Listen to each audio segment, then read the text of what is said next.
gotta go, but Why? do you know how to use parking? I'm eruption crew. We gotta go look at the parking.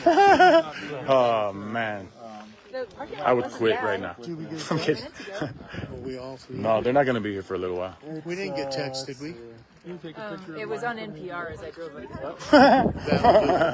People are on the way. Yes, they are. Tomorrow will be the real day, though.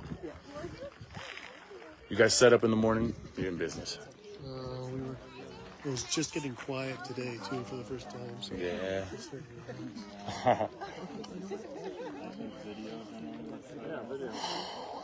It's incredible.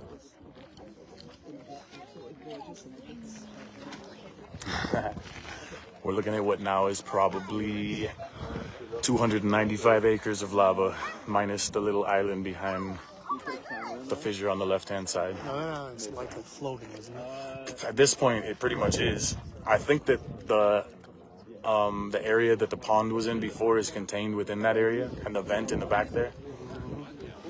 We're gonna see. This is insane. If you can get up here tonight, oh my God, get up here. This is the entire hole in the top of the volcano that the lava lake has surface area on.